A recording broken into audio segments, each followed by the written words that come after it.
views of broken paradigms and combating belief systems.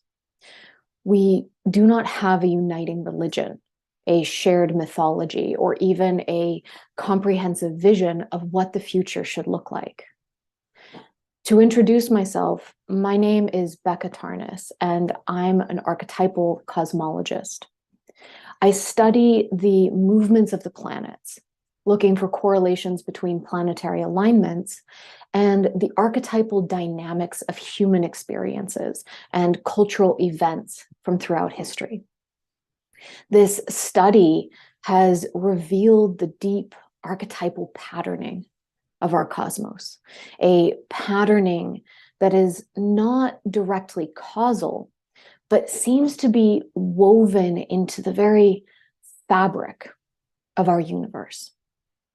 So rather than delivering a traditional lecture for this Mothership Earth Summit, a lecture in which I might have demonstrated the consistent correlations between the qualities of various historical eras with specific alignments of the planets, or illuminated the biographies of various intellectuals, philosophers, artists, writers, or political leaders through the lens of their natal charts, I've decided to do something rather different. I want to devote this time to storytelling, to share a cosmogonic myth, a creation story. This story tells the tale of these archetypal powers and how they came into being as the world came into being. Now, a question that I and others in my field of archetypal cosmology are often asked is, were the archetypal meanings of the planets projected by human beings onto the planets, or are these meanings inherent to the cosmos? We certainly know that the correlations that we see, they're too consistent and far-reaching simply to be projections. But they're also much too complex and nuanced and subtle and open to creative human participation to be caused by some physical mechanism alone. I'm convinced that these archetypal principles that we see associated with the planets in our solar system, their powers far beyond anything the human could conceive of, and are not only part of our solar system, but perhaps they're primordial threads, the warp and weft of the cosmos itself. If so, in this story, perhaps you can receive a glimpse of how they came to be.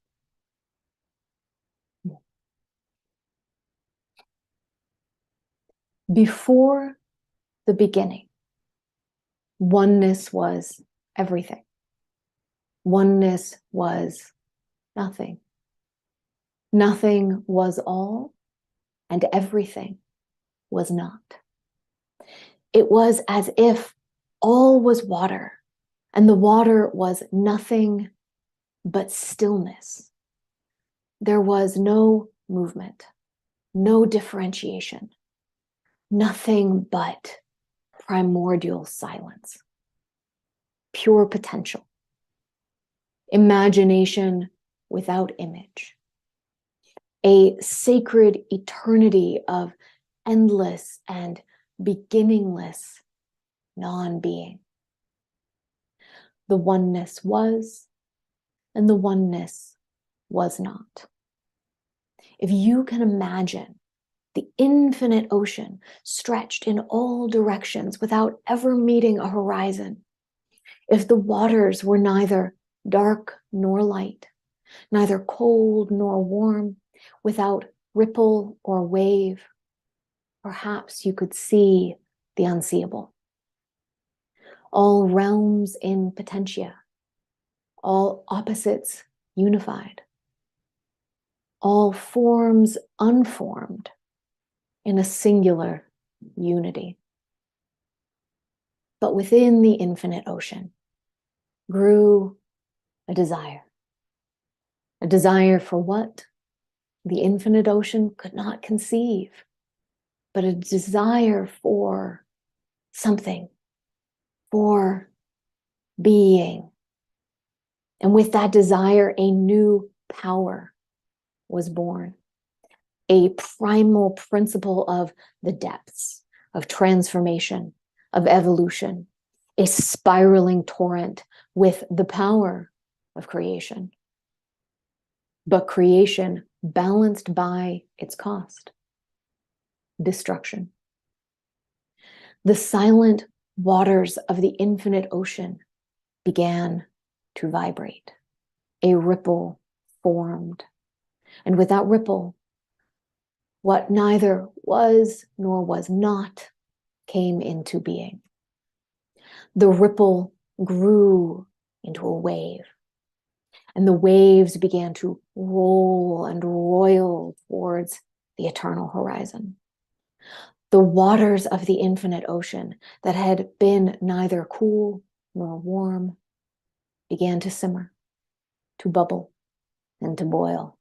And as they boiled, they began to move in an ever-growing spiral, a whirlpool or maelstrom so great and so massive and so terrible that nothing could withstand its pull down into the depths of being.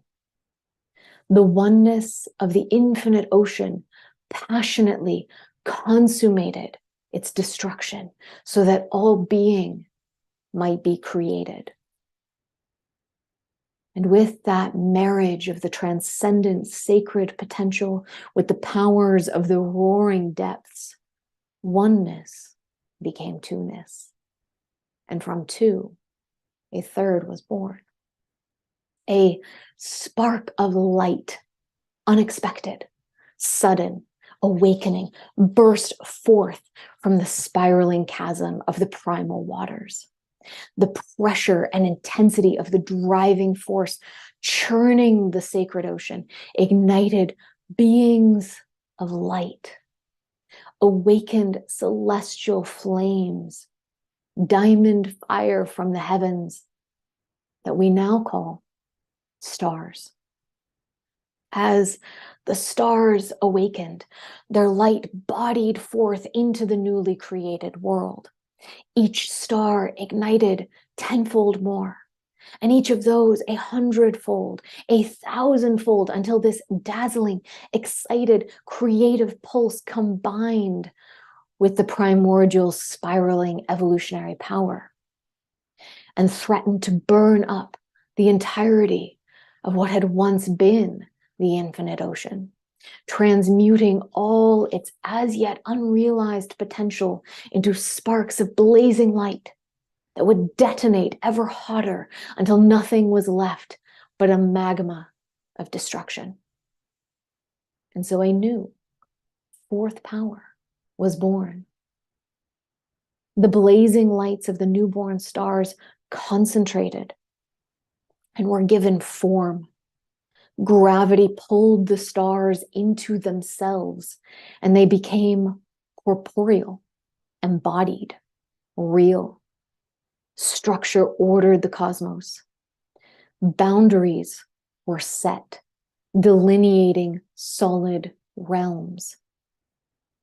What was light became matter, and matter had weight, mass, quantifiability, tangibility.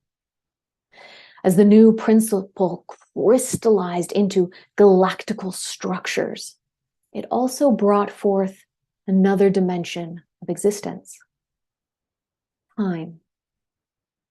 When time was born, it came into the world hand in hand with its twin, death.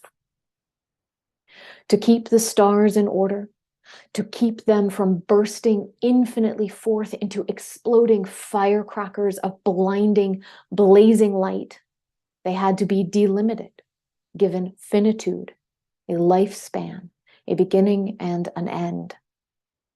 And as gravity pulled the stars into themselves, many of them began to go out, to die, to return to nothingness. The contractions tightened harder and faster, suffocating the life out of the newborn universe. The stars began to rush into darkness, and the gravitational force of time and death became too strong to overcome, which brought yet another fifth power into being.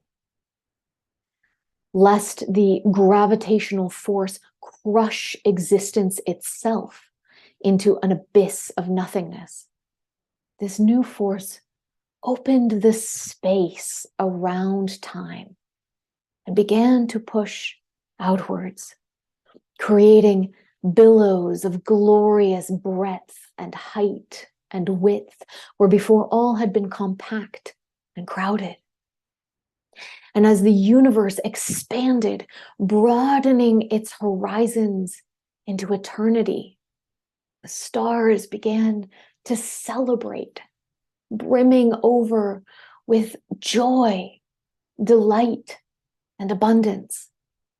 The magnanimity of the exuberant force resounded with the glory of the world, a kingdom of kingdoms heralding the most extraordinary of achievements.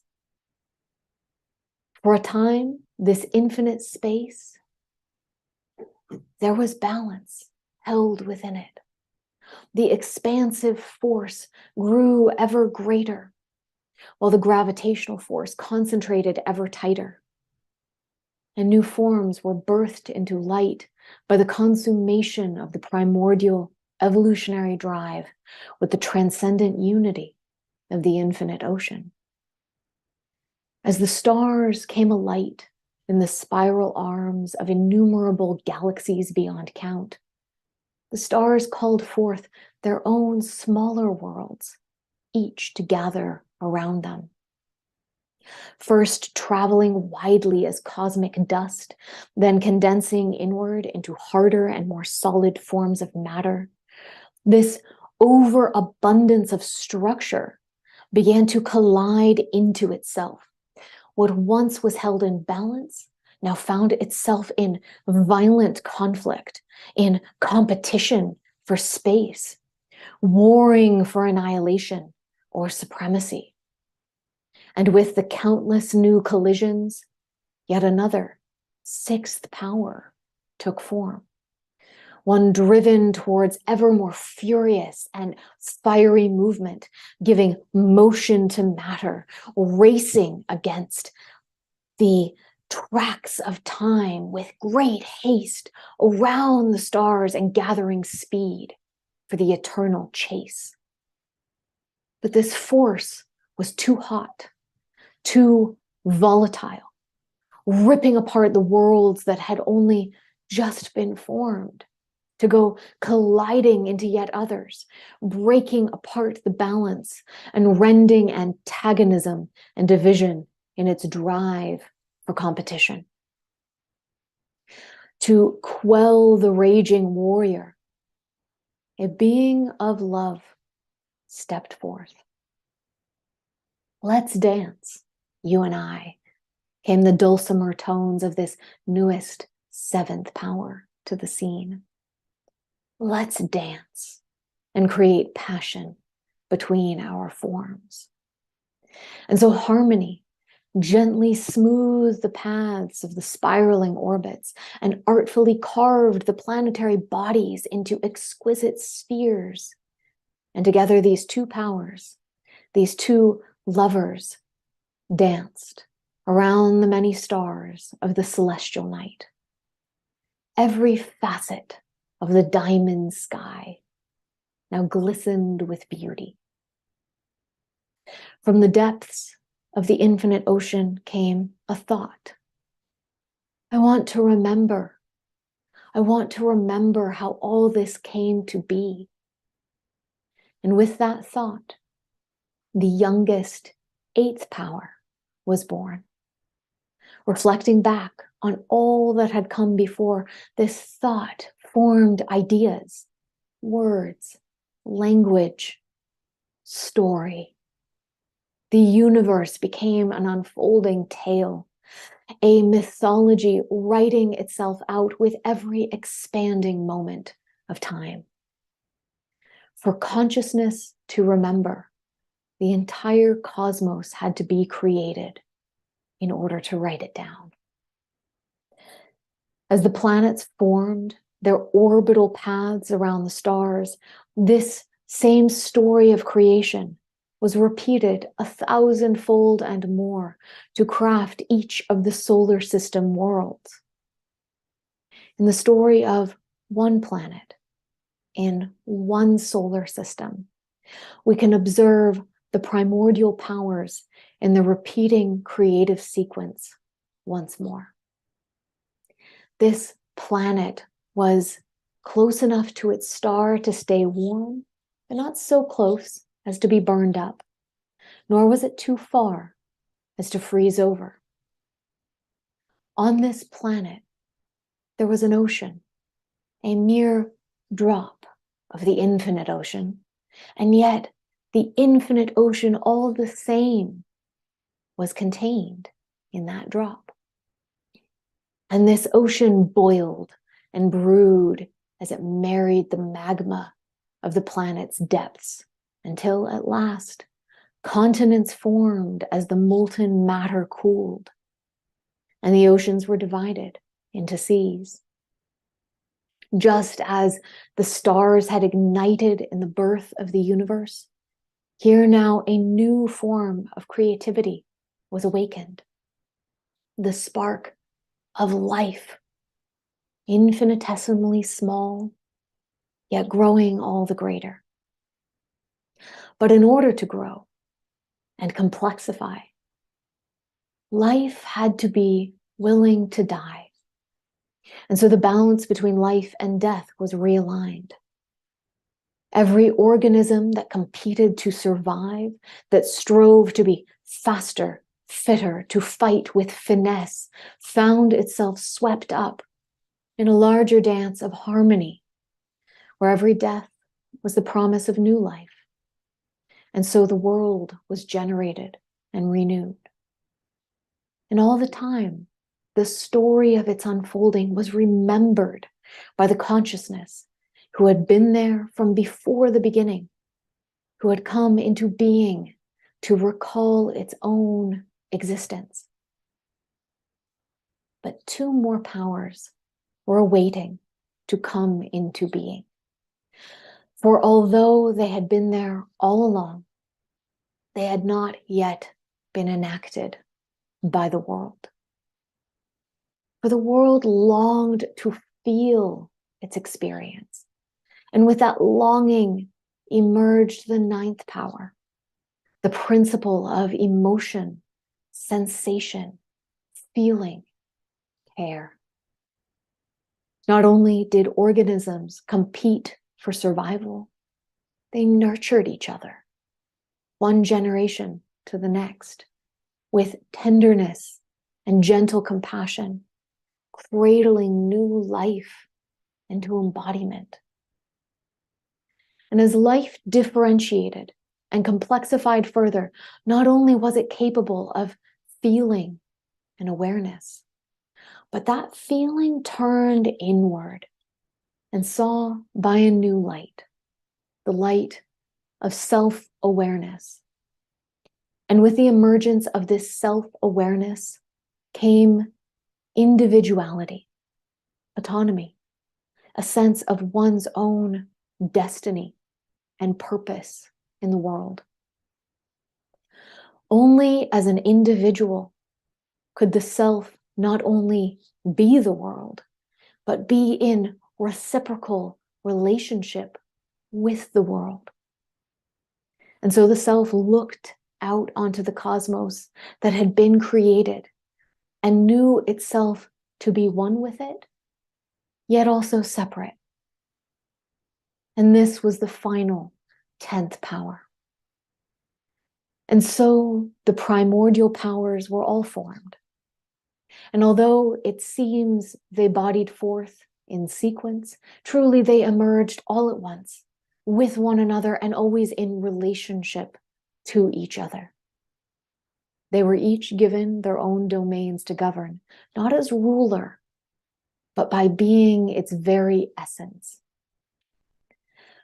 The infinite ocean dwelt in all the waters of the world, in the mists and fogs, in the rivers and waterfalls.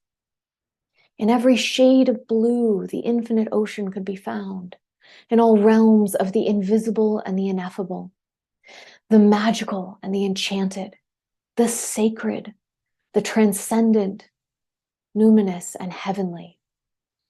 The infinite potential of the oceanic oneness could be found in the realms of imagination, whose efflorescence is in the fantasy of other worlds, within other worlds, within other worlds, eternally into the beyond.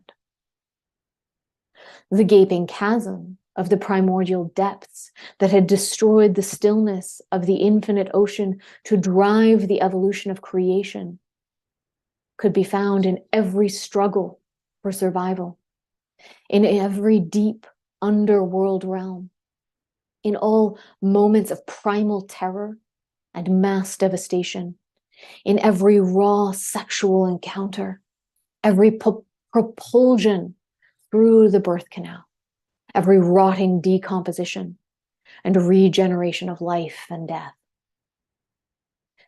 The spark of new light awakening the stars could be found in every electric shock of creative breakthrough, every moment of liberation and freedom, every untethered rebellion and innovative expression, in every sudden, unexpected pulse of enlightening, ingenious insight. The power of gravitation and contraction dwelt in every structure and foundation, every rock and bone, in all that was serious, sad, fallen, or failed, all that was bound by time to pass away into death and loss and mourning. The heavy principle forged endurance and acceptance through its trials, slowly giving the gift of wisdom to all who accepted the responsibilities it laid upon them. The force of expansion delighted in all that was joyous and celebratory, all that grew rich with abundance, the honey that dripped from the comb, the grain that grew heavy in the field, and the fruit that was plucked in the harvest. It dwelt in every queen and king, every traveler and philosopher, every generous, blessed moment of ringing laughter. Meanwhile, the colliding force of competition found itself engaged upon every battlefield and in every race, in each moment of bloodshed or sparring, in every drawn sword or burst of anger. It could be found in every impulse to leap into action, each energized step forward, in every fire, whether raging through a forest or burning as humble coals among the ashes. And the harmonious power could be seen in the beauty of every flower that blossoms, every exquisite jewel, every beloved's face, every work of art. This power dwelt in every song, each painting and sculpture, every dance of lovemaking. And the storyteller lived through every word and thought, every idea communicated or learned, whether written, spoken, or simply echoed in memory. I want to remember, the infinite ocean had said, because the oneness knew it was liable to forget the more complex and differentiated it became. How can I help myself to remember where I come from when my oneness has been splintered into innumerable selves? It was the shining power of the will to be, the force of self-awareness, who knew what to do. We dwell in all things of this world, this power said, each governing our own domains, yet always in relationship to each other. Let us each take a seat in the cosmos, so those who are born into and die out of the world can always find us and understand who we are in our fullness. I will take the seat of central light at the heart of this solar system, for I am the power of centration and self, and all will turn to me to illuminate their paths so that they might see clearly by the light of rationality and clarity. I will hold the center so that all might find their centers within themselves and within the cosmos. I will be known as Soul, as the Sun, and by countless other names. Each of the remaining powers chose a seat throughout the solar system, one of the spinning spheres circling the central sun. The power of thought and memory stayed closest to the sun, and one of its names was Mercury, while the power of harmony and love bestowed upon itself the name of Venus, and chose to stay near the exquisite jewel of the living planet, to grace it with its diamond beauty. The power of fire and competition claimed the red sphere just beyond the living planet, and asserted itself as Mars. For the kingly seat of the magnanimous, joyful power of expansion, the largest planet was chosen, a sphere so great it could almost have burst forth into another solar star. This jovial sovereign and kingmaker crowned itself with the name of Jupiter. For the power of gravitation and contraction, the weighty mass of the ringed planet was chosen, and it bore the name of Saturn. For the awakener of creativity and insight, the brilliant turquoise sphere that rebelliously rotates on a horizontal axis was adopted, and it tried on many names, playfully misnomering itself for a spell as Uranus. The infinite ocean infused its being with the deep blue planet near the solar system's outermost regions, cloaking itself in the name Neptune. And the primordial power of destruction and creation, of the death rebirth mystery, chose an intensely volcanic, compact sphere in such an extreme position on the solar system's edge that it could barely maintain its own orbital path for its full journey around the sun. This power donned the name of Pluto for one of its many titles. One more power remained, but this sensitive, emotional principle could not decide where to settle.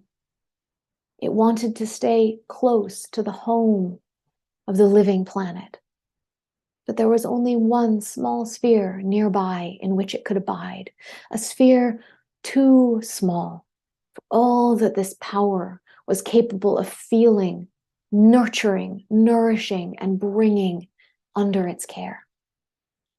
But seeing this power's indecision, its impulse to care not only for the living planet, but for the whole of creation, The sun understood.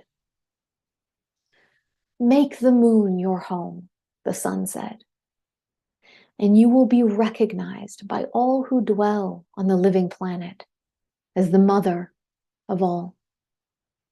For as the moon, this power was able to carry the light of the sun like a lantern even into the darkness of the night. And with that light, care for and safeguard all those upon the living planet. And when the moon came close to the sun, and its light dwindled or was even completely obscured, then the inhabitants of the living planet could see the many lights of the night sky and could recognize that this nurturing maternal power dwelt not only in the moon, but in the womb of the entire cosmos, holding everything within its embrace. By dwelling in these celestial spheres, the primordial powers could be found by the inhabitants of the living planet. And slowly through time, they learned how to trace their movements, to understand their patterns, and eventually to predict the repeating relational formations they would make with each other.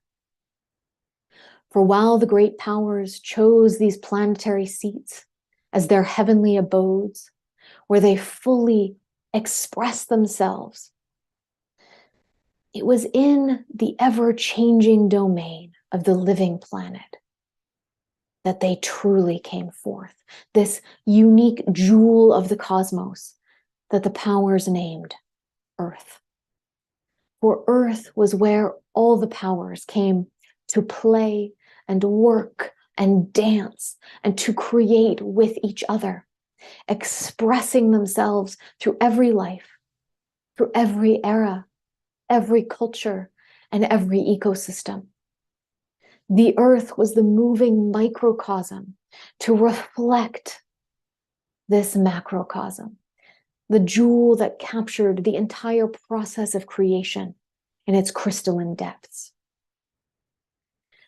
As the inhabitants of the earth discovered the primordial powers living in their world and in themselves, they were reminded of their origins from before there was even a ripple in the oneness of the infinite ocean. Whenever the oneness forgot from whence it came, it could look to the stars to remember, to hear the voices of the planetary spheres whispering its origins and eternally repeating the act of creation in every pulsing rhythm of space and time. My deepest thanks for listening to this cosmogonic tale, this archetypal creation myth. May it weave into your dreams, may it spark your imagination, and may it dance with your soul under the mingled light of sun, moon, and star.